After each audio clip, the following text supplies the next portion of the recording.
I supported him from being an unknown college student to becoming successful.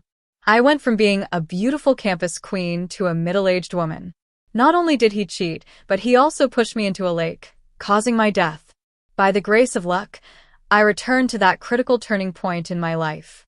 I was determined to bring down that scumbag and his mistress. Chapter 1. As soon as I opened my eyes, the familiar yet strange scene stunned me. Then came immense joy and hatred. I had returned to the past, back to the most important turning point of my life. It was on this day that the company we had prepared for a long time was finally established. And it was on this day that I successfully gave the company to my husband, Luke Davis. And what did this scumbag Luke do? He enjoyed the success of my labor while indulging in debauchery outside. He not only deceived naive young girls into his arms, but also came home to placate me, making me work hard without complaint. Recalling my past experiences, I knew Luke would be home soon, and the transfer agreement was already prepared, just waiting for my signature. Thinking of my past experiences made me furious at my previous stupidity. One phrase, "I'll take care of you." It made me willingly hand over the company, which was the starting point of all tragedies. Given another chance, I would never be so foolish. What virtue in a lack of talent? What devotion to husband and children? Only money is the foundation for a woman's independence. I had no intention of just walking away. In my past life, Luke harmed me so badly that I lost my life and my reputation. Clearly, it was Luke, the scumbag, who cheated with the mistress, but he framed me as the one having an affair. Since everything had started over, let's see who would laugh last. I would not stop their inevitable meeting. I would even help it along. Only when everything was set in stone would I have my chance to act. There was no forgiveness. Only the turn of fate would ease my hatred. The sound of the door opening interrupted my thoughts. I adjusted my expression, displaying my former gentle and virtuous look, and looked at Luke, who entered the door. The man's appearance was not particularly handsome, but it was decent. Wearing a well-fitted suit, he looked like a successful person, attracting many girls. I saw him walking over with a luxury bag and a briefcase, his face full of smiles. "Look what I bought you. Didn't you say you wanted this latest bag? I reserved it for a long time. Do you like it?" I resisted the urge to kick him away and pretended to be overjoyed as I opened the handbag. Naturally, my eyes glanced at the briefcase beside it, and I asked in confusion, "Why don't you leave the bag at the door? Carrying it around outside makes it so dirty." "I was just about to discuss something with you." The man hugged my waist from behind, resting his head on my shoulder, and said it affectionately. "Honey, I want to transfer the company to my name. Otherwise, people say I'm living off you. Am I that useless?" "Of course not. You're the best." "I knew you'd agree." Chapter 2. Luke said this and gently kissed my cheek, looking like the perfect husband, which was disgusting. "I don't agree. The transfer fee is so high. It's better to open another one in your name." Luke, who was about to get angry, showed a thoughtful expression. At this time, he didn't have many crooked thoughts. He just thought he should have money in his hands and wanted to trick me into signing the transfer contract. Seeing his hesitation, I knew there was definitely a chance. Before he could think too much, I continued. "Honey, I want to open a beauty salon. As the saying goes, the money from women and children is the easiest to earn. In one day, the turnover could be tens of thousands, higher than the profit of our small company. And you know so many wealthy people. Just introduce a few, and we won't have to worry about making money." Seeing his thoughtful expression, I knew he was tempted. I continued to persuade him vigorously, finally making him give up his previous idea. Luke was actually very smart, but all his cleverness was focused on crooked ways. He knew nothing about business. I was in charge of all the company's operations and decisions. He was just a nominal president. He indeed stopped worrying about the company transfer and happily discussed the preparation of the salon with me. Looking at this short-sighted man, I wondered what I saw in him in the first place. I also wondered how foolish I was in my past life to be easily deceived by his sweet words. Chapter 3. The issue of the company transfer was lightly brushed aside. While I was busy setting up the beauty salon for Luke, I was secretly transferring the marital assets. In this lifetime, I not only wanted to ruin Luke's reputation but also leave him penniless. The plan proceeded smoothly and finally reached the second turning point of my past life. Recalling the past events, I casually mentioned one day, "It seems like there's a campus recruitment coming up. Honey, you and HR should go and find a pretty girl for the office. She'll make a nice front." Recently, Luke had been enthusiastically busy with the salon, and he initially looked unwilling. But as soon as he heard the words "pretty girl," his eyes clearly lit up. I sneered where he couldn't see, ready to watch a good show. The campus recruitment time arrived quickly. I didn't ask much, but when I saw the secretary from my past life, I knew things hadn't changed. This girl was named Sophia Perez, the campus queen of Ghana University. She hadn't intended to come to our small factory, but Luke fell in love with her at first sight and lured her in with a high salary. She had a handsome boyfriend, but since they were both fresh graduates, he wasn't as wealthy or generous as Luke, so Luke successfully won her over. Sophia was reluctant to give up her handsome boyfriend, but also wanted a more materialistic life. Eventually, her boyfriend discovered that she was with a wealthy man. The old me, deeply in love with Luke, foolishly handled this matter when the two of them hid away. No matter how excessive the boy's words were, I insisted that my husband had repented and cut ties with this girl. It cost a large sum of money to make the boy give up his plans to cause trouble. Now that I think about it, it was really foolish. Chapter 4. This time, I would not only help this boy blow the matter up, but also make it widely known. The plan in my mind proceeded methodically, and I couldn't relax on gathering evidence of Luke's affair.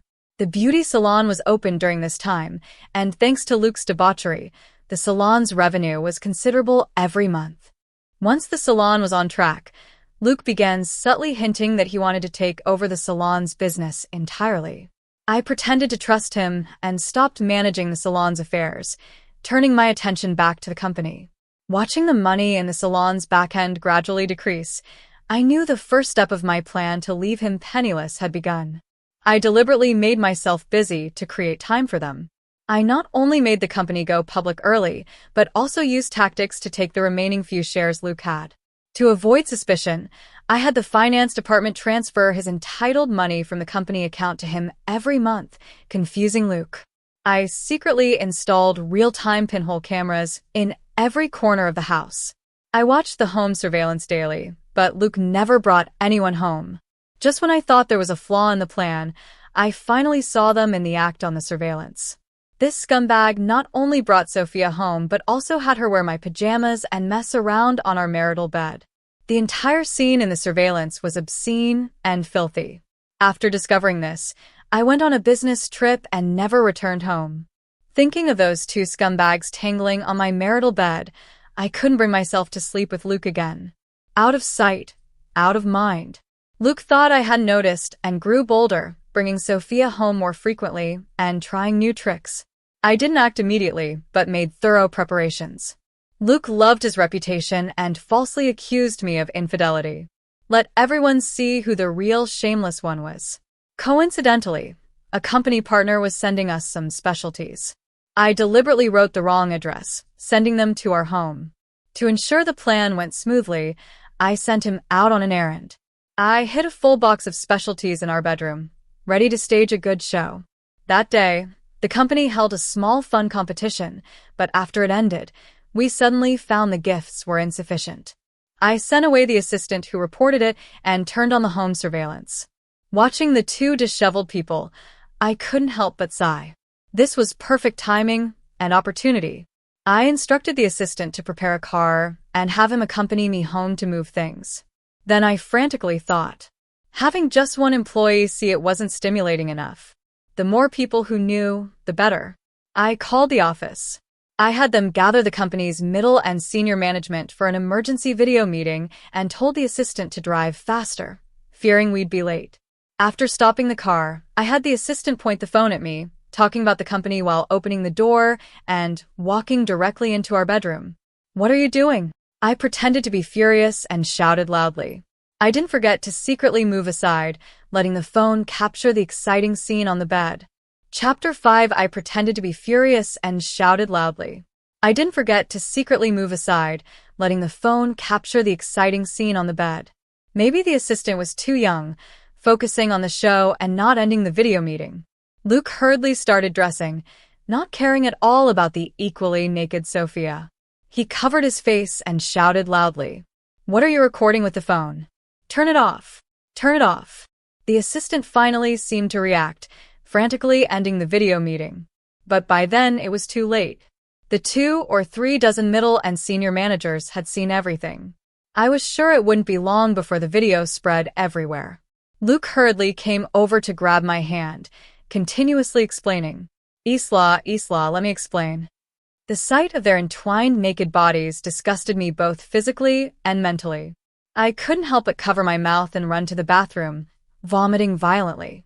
When I finally felt a bit better, Luke had already sent Sophia away and rushed over, gently patting my back in apparent concern.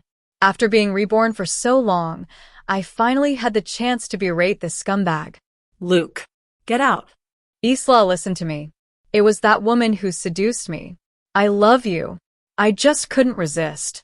I promise I'll fire her and send her away immediately. Don't touch me. Disgusting. I looked at his hypocritical face and shook off his hand in disgust. Isla, don't be like this. I can't live without you. How dare you say that? Did you think of me when you were fooling around with that woman on our marital bed? Did you think of the difficult days when we started the business together? It's all my fault. I'm a jerk. You can hit me, scold me, but please don't leave me. Luke knelt on the ground in a sorry state, but it didn't give me any sense of revenge, only sheer absurdity. Having seen enough of his miserable state, I staggered up from the ground, feigning disappointment, and left the house. Don't follow me. Marrying you was the biggest mistake of my life. I got into the car without looking back and left that disgusting place. In my past life, I was foolish, never outsmarting Luke and that bitch, allowing him to frame me for his infidelity. Learning from experience, I would never fall into the same trap twice. Let's see who outplays whom this time. The act had to be convincing. I pretended to be heartbroken, occasionally wiping my eyes, and had the assistant drive me to a hotel near the company. Chapter 6. The next morning, I went to the office as usual, but I could clearly see everyone's eyes lingering on me. I pretended not to notice and first went to HR to ask about Sophia. Hearing that she had taken the day off, I gave a noticeable smirk and turned back to my office. My phone was filled with apology messages and long voice notes from Luke. I didn't even look at them before blocking him. Luke had learned about what happened from friends. He didn't dare come to the office, so he placated Sophia first before starting to think of a plan. Divorce was not an option, at least not now. He only had the beauty salon, and due to frequent withdrawals, the account had barely any profit. The timing was unfortunate, with several months to go before the year-end bonus. Even if he wanted a divorce, he had to find a way to take Isla's company first. After realizing this, he started sending flowers to the office every day. When he didn't dare to come to the office, he went to the hotel where I was staying, begging for reconciliation. No one understood Luke's thoughts better than I did. After his repeated assurances, I pretended to reluctantly give in. But I began to treat him coldly, keeping my distance. Knowing oneself and one's enemy is the key to victory. To get information on Luke, I secretly hired a famous private detective to report Luke's every move to me. Watching him use his limited funds to pacify Sophia and then introduce her to his cronies for work. A plan slowly formed in my mind, waiting to see if Luke would take action. Based on my understanding, this was almost certain to happen. Anyone involved with Luke couldn't be a good person and surely couldn't resist temptation.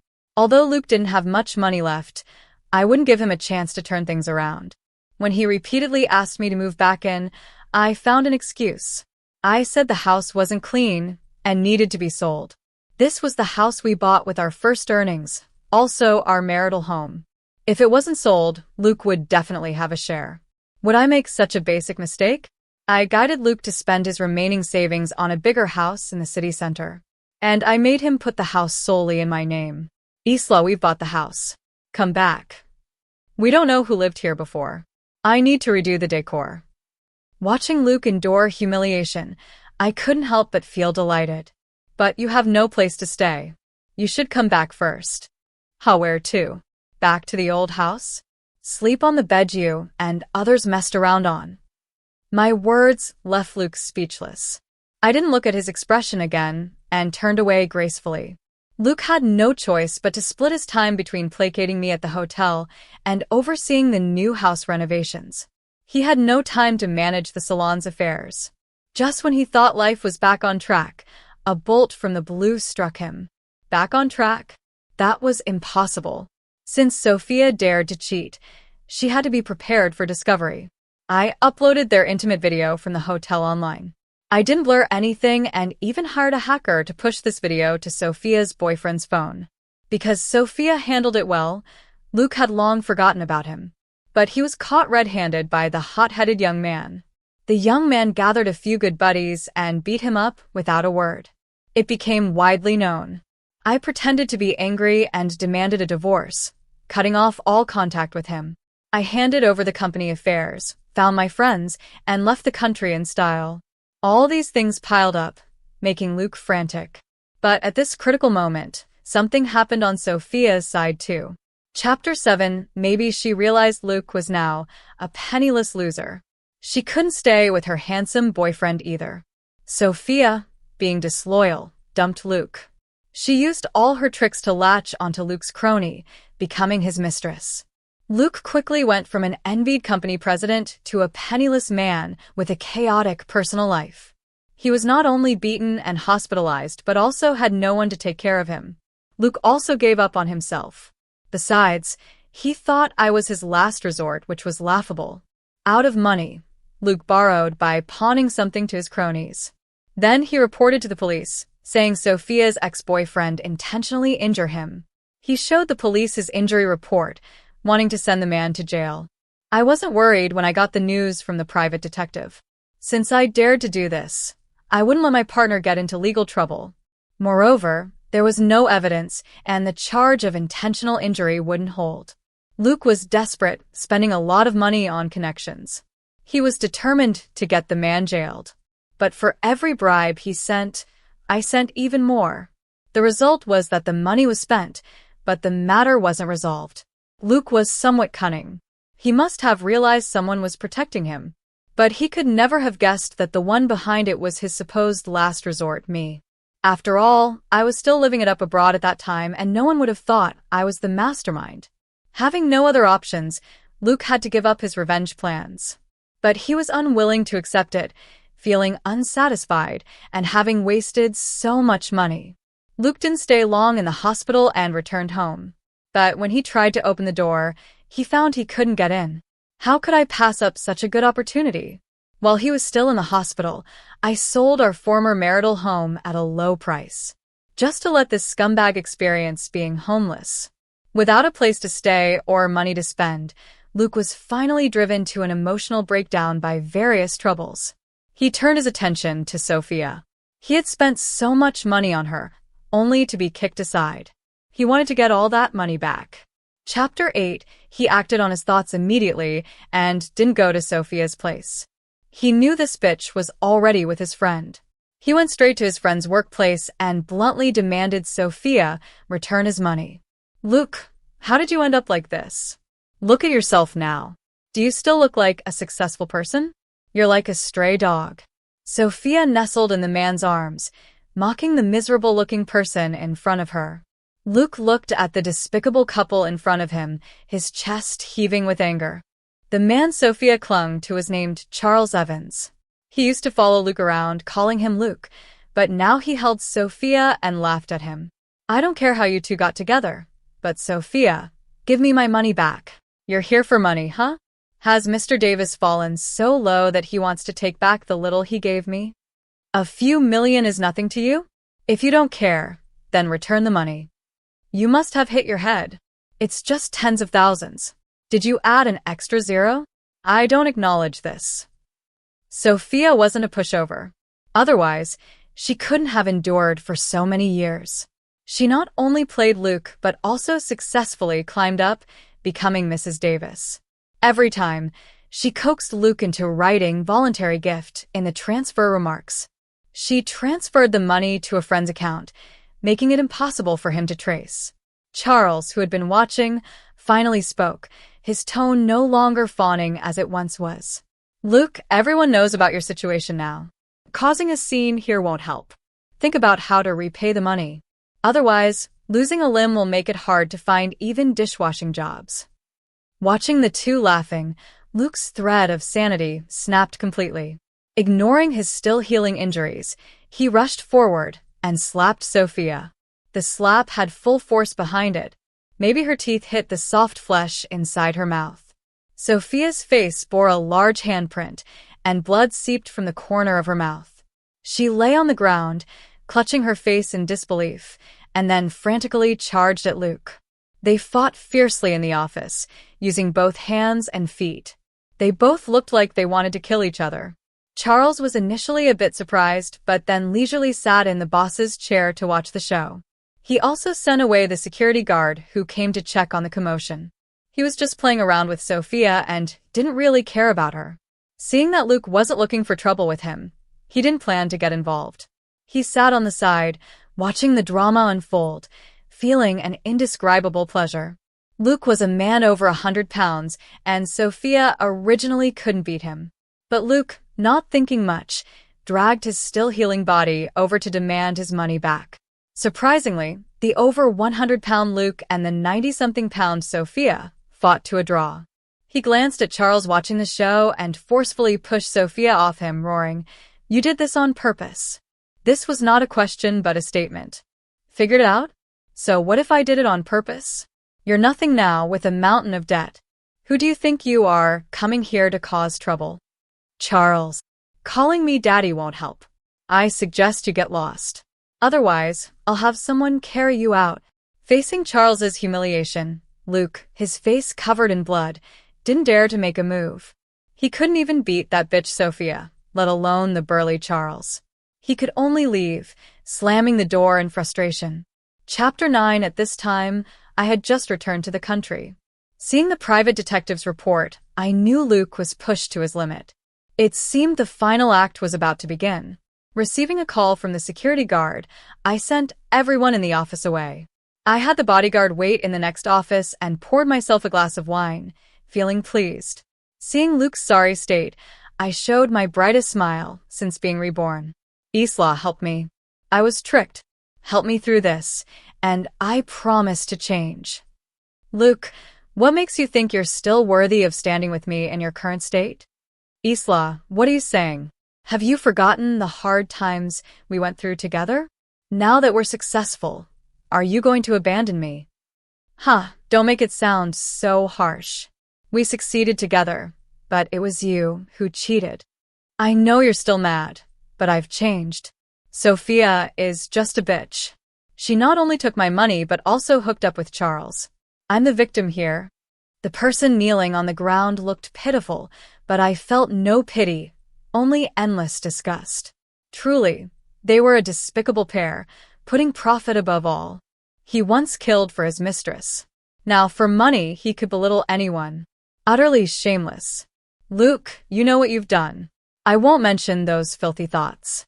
Don't pester me anymore. We're no longer married. What do you mean by no longer married? This time, Luke was truly scared. His biggest helper was Isla. Without his marriage to Isla, he was nothing. You've already signed the divorce papers, and I've retrieved the documents for you. Take your things and get out. Don't let me see your disgusting face again. You're talking nonsense. When did I sign any divorce papers? When we bought the house. Perhaps you didn't notice. Luke collapsed to the ground, recalling the house purchase, his face pale. You set me up. You could say that. It did take some time to get rid of a loser like you. This won't hold up. You deceived me. Here are the divorce papers. What won't hold up? I suggest you stop causing trouble here and go to the salon. Although you've taken the money, there's still stock in the warehouse. Plan well, and you can sell it for a good price. If you're late, it'll be seized for debt at a low price and you'll lose big. Luke's mind was now full of money. Hearing this, he quickly got up from the ground but didn't forget to threaten me. Isla, just you wait. Wait for what? Your begging is worthless to me. If you're thinking of asking for my help, forget it. You'll only dirty my place. Don't go too far. Me, going too far? Look in the mirror and see why you look like this. Seeing Luke's humiliated expression made me genuinely happy. My meticulous planning hadn't been in vain. Even the sound of the door slamming was music to my ears. Rushing to the salon, Luke saw workers moving boxes of goods out. What are you doing? Who told you to move these? Put them down. Put them down. He pushed through the crowd. Ignoring his staggering body, he stood at the door, stopping people from going in and out. Chapter 10. Someone got out of a nearby car. It was his friend who had lent him money. People on the street called him Roy. Now that Luke had nothing, those who used to call him brother were reduced to begging humbly. Roy, why are you in such a hurry? Let me sell this batch of goods, and I'll pay you back immediately. Luke, for old time's sake, let's not trouble you with reselling. I've estimated everything. It's a total of 1 million. You still owe another million. I'll give you 1 more month. Don't blame me for being unkind. I've never taken goods as debt payment from anyone else. In his mind, Luke cursed all the women in Roy's family. When he spoke, he was as humble as possible. Roy, you're so busy every day. Don't trouble yourself with this small matter. In a month, I'll bring you the 2 million with interest. Luke, you don't agree? Roy lit a cigarette, took a deep drag, and blew the smoke in Luke's face.